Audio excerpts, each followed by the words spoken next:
বিধানসভায় পাশ হয়ে গেল গুন্ডা দমন বিল। আজকে বিল পেশ হয়েছিল এবং তারপর রুদ্ধদ্বার কক্ষে ভোটাভুটি হয় এবং তারপর সেই ভোটাভুটিতে পাশ হয়ে গেল। পক্ষে পড়েছে 176টি ভোট, বিপক্ষে পড়েছে 41টি ভোট। ভোটাভুটিতে বিরত থাকলেন 20 জন বিধায়ক। আরেকবার আপনাদের বলবো, গুন্ডা দমন বিল ভোটাভুটির পর পাশ হয়ে গেল রাজ্য বিধানসভায়। এই গুন্ডা দমন বিলের পক্ষে ভোট দিয়েছেন 176 জন, বিপক্ষে ভোট দিয়েছেন 41 জন এবং ভোটাভুটিতে বিরত থেকেছেন 20 জন বিধায়ক। Public Safety and Control of Anti-Social Activities Bill 2026 as settled in the Assembly be passed. এর আগে আপনারা জানেন যে ওবিসি সংরক্ষণ সংশোধনী বিল যা পেশ হয়েছিল সেটাও পাশ হয়ে গেছিল। দ্বিতীয় বিল পাশ হয়ে গেল বিধানসভায় ভোটাভুটির পর। গুন্ডা দমন বিলের পক্ষে পড়েছে 176টি ভোট, বিপক্ষে পড়েছে 41টি ভোট, 41টি ভোট বিপক্ষে পড়েছে এবং ভোটাভুটিতে বিরত থেকেছেন 20 জন বিধায়ক। যে সকল সদস্য এই মতের বিপক্ষে তারা অনুগ্রহ করে না বলুন। সরাসরি কথা বলবো, কৃষ্ণেন্দু অধিকারী আমাদের প্রতিনিধি রয়েছেন আমাদের সঙ্গে। কৃষ্ণেন্দু, পাশ হয়ে গেল গুন্ডা দমন বিল বিধানসভায়। একদমই তাই, ধ্বনি ভোটে পাশ হয়ে গেল গুন্ডা দমন বিল। 176 জন বিলের পক্ষে আজকে ভোট দিয়েছেন এবং 41 জন তারা বিরুদ্ধে দিয়েছেন এবং 20 জন তারা অ্যাবস্টেন করেছেন, অর্থাৎ ভোটদানে তারা বিরত থেকেছেন। 176 জন পক্ষে ভোট দিয়েছেন, 41 জন বিরুদ্ধে ভোট দিয়েছেন এবং অ্যাবস্টেন করেছেন 20 জন, অর্থাৎ ভোটদানে বিরত থেকেছেন।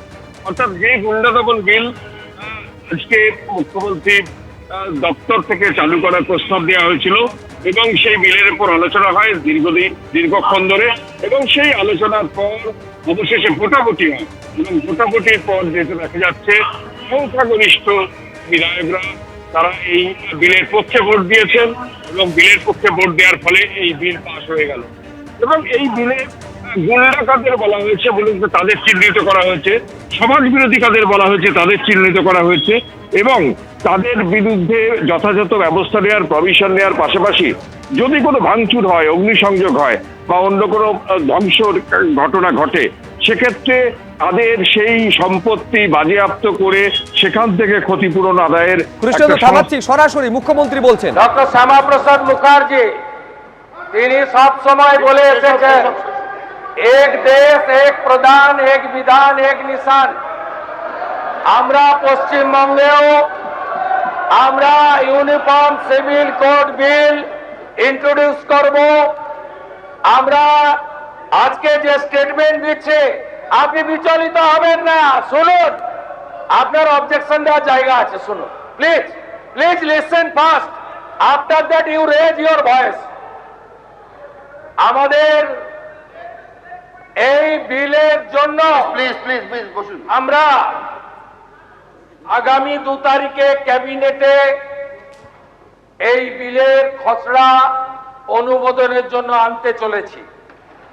আমরা এই বিলে source base and reading approach Gujarat uniform civil code bill 2026, the Uniform Civil Code Assam 2026, the Uniform Civil Code of Uttarakhand 2024 একে বেস করে আমরা ইউনিফর্ম সিভিল কোড বিল আনতে চলেছি, যেখানে এই রাজ্যে একটা আইন চলবে, ধর্মের ভিত্তিতে দুটো বিল চলবে না।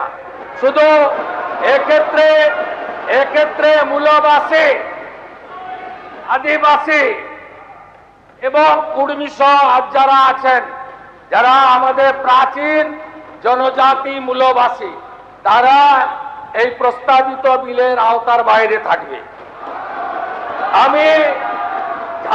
আমি উত্তরাখণ্ড গুজরাটকে ফলো করে একটি কমিটি গঠন প্রস্তাব আকারে আমরা করেছি।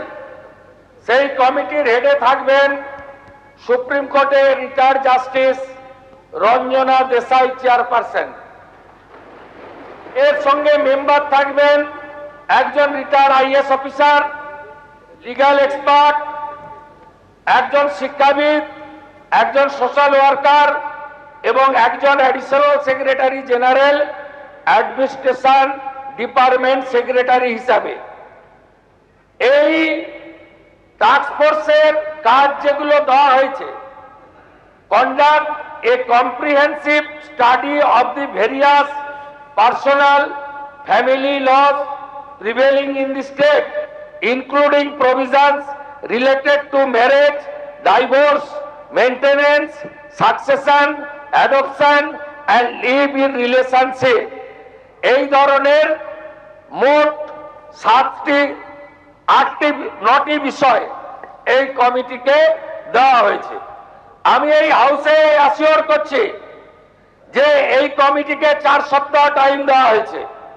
ক্রান্তির মাস আগস্ট মাসে এই কমিটির সুপারিশ গ্রহণ করে আমরা ইউনিফর্ম সিভিল কোড বিল আনব এবং এই বিল পশ্চিমবঙ্গে কার্যকর হবে। আপনাদের যদি কিছু বলার থাকে তথ্য অভিযোগ দিয়ে আপনারা retired Justice Supreme Court Ranjana দেশাইয়ের কমিটির কাছে আপনাদের বক্তব্য রাখবেন। কিন্তু শুনে রাখুন, উই আর কমিটেড, আমরা সংকল্পপত্রে লিখেছি ইউসিসি পশ্চিমবঙ্গে কার্যকর হবে হবে হবে।